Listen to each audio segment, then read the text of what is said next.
Now let's go to the real issue. Now, the latest statistics, there's a big problem of hunger in northern Uganda. Karamoja inclusive, but trend tika bino pain tika over actual sub-region. Kama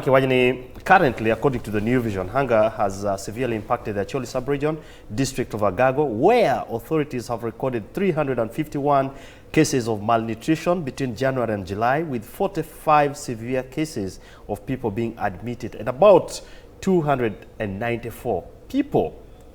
who are starving because of hunger. And on top of that,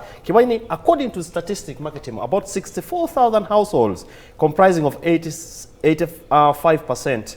are bound to suffer with issue of hunger. This is very dangerous. Honorable, leadership, crisis, catastrophe. And Wunu beru kalau ini pikir tong yen dana pumunyo manong orore no tika biro waya kiti loko mojong we dana bet ke kara me fu na to munyo lokpe hunger issues in this age people should be dying. I am not very sure. Amiro munyo tami. But enano ke enma ti la bachole no. Ke che we beru mata makaro kit ma ke choyane. Cham mano miro koindano chake idue me achel paga bieno idue ma biro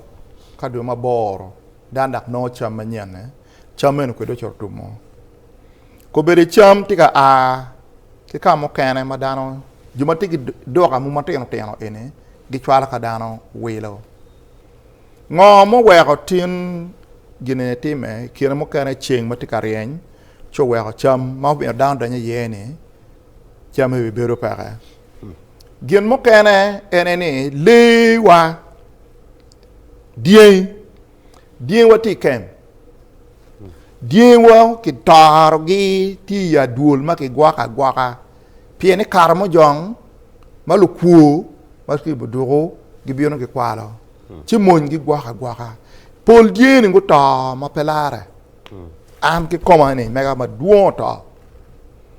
ento die konya dan mi fu cham manu mi rodana ko gwari cho kongi pe kar malach yini nge wano tie ki seasonal crops e wa furu cham eni mo kana mo check chalo ka bi manu mi ko bere dero kal kanu nene tie bere nyu bwana gi kanu tie konya dano mo kan dan no chara ko e kare ma fut ki kaya ki chargio ki chalo ki chen manyuru ni la kit pero ene furi berutie ki gumaraj gamende bene kano chwal cham ki dano ti chere ki pogo mugu ma gor ma nada da Kila pa bija ka pa ni no ma duong ma pelare moramu gi mi ki koba dek ki koba bi chede wa chwala ene anone political poko cham ma pe konyo ngato mo gumaraj mo kana dak bene gamente utemo mino irrigation machines ke dano eto gino ci lala ta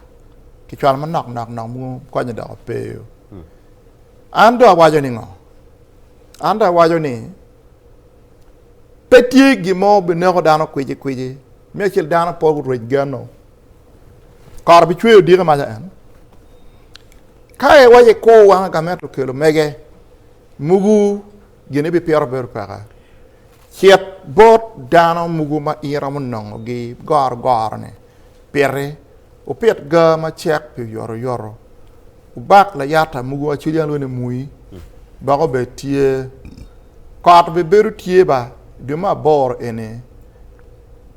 kar be beru tie